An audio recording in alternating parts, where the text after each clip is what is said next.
Hey fight fans, it's Ted Check. This is a request video that I'm doing for Mark Brennan of Framingham, Massachusetts.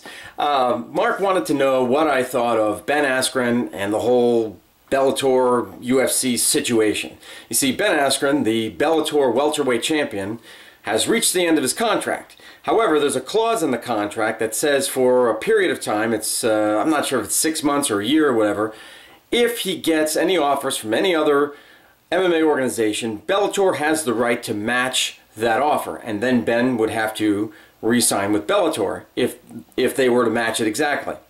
We saw that whole situation unfold with Eddie Alvarez, and you know what a pain that was, and what a legal snafu that was. But anyway, hopefully this one won't go that way, and Bjorn Rebney, the Bellator president and CEO, has a solution to all that. He said to Ben, hey, I'm going to let you go. If the UFC offers you a contract, and if they say that they will give you an immediate, if they agree to give you an immediate title shot against GSP, I'll let you go, no strings attached. That's crazy, isn't it? I mean, it's a bizarre, you know, insane offer, if you will. Why would Bjorn Rebney want to give away one of his champions to the UFC? Well, yeah, I thought about it, and here are my thoughts. Okay, Bjorn Rebney, Bellator is not as big as the UFC is. Okay, they don't have as deep a roster as the UFC. They don't have a big enough stable of fighters, you know. So therefore, the talent pool is smaller, and Ben Askren has been able to rule over the welterweight division and really stifle it.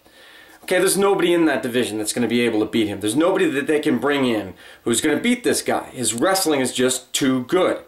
So, Bjorn Rebney is going to give him away. I mean, Bjorn Rebney has even said he's a one-dimensional fighter.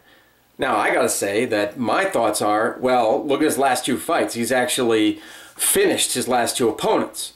And I think with his continued work at Rufus Sport, he's going to develop more of a striking game. I think we're going to see that in his next fights, in his next few fights. But that being said, I don't think Bjorn Rebney can afford to just wait around for that to happen.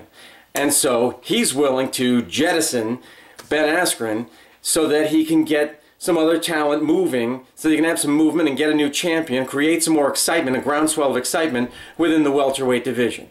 He's willing to do that. And at the same time, if his former champion, Ben Askren, beats GSP, the best welterweight in the UFC, well then Bjorn Rebney can say, see, look, we have great fighters in our organization. Our guy went and beat their guy. And now he's the champion. So it's bragging rights. Bjorn Rebney can brag about it.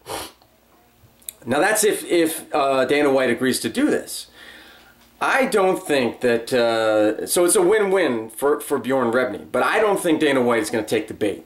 I don't think he's going to even recognize this. I don't think he's going to talk about it or anything like that. I think he's going to wait, because nobody tells Dana White what to do. No one gives stipulations to Dana White. I mean, it's just what happens when you're the top dog. When you're the king of the mountain, you make the rules. You don't abide by anybody else's rules. So I see what I see Dana White doing is he's going to wait until Ben Askren, he's going to let Ben Askren just sit on the shelf. He's going to wait until his contract is totally over, till that period of time is over, and then he can make an offer to Ben Askren, and it'll be lower than what Bellator offered him, or it'll be whatever the UFC wants to offer him, and he's not going to get an immediate title shot. He's going to have to, you know, get a few fights and get a few wins under his belt first. I see that's how, you know, because you know, Dana White wants to get his money's worth out of Ben Askren and, you know, get him to fight different guys and then work his way up to a title shot. That's how I see it, how I see it going down. I see Ben Askren going over to the UFC, but it's going to be on Dana White's terms. It's not going to be on Bjorn Rebney's terms, because Dana White doesn't want to give Bjorn Rebney any type of advantage. I mean, now we're at the point where the UFC and Bellator are adversaries. They are competitors. I mean, Bellator is in no way near where the UFC is now, but you can tell by the way that Dana White talks about Bellator that now he sees them as a threat. So I don't think Dana White's going to give an inch to Bjorn Rebney. Those are my thoughts. Tell me what you think of all this. Leave your comments down below, subscribe down below. That's it, take care, see you next time.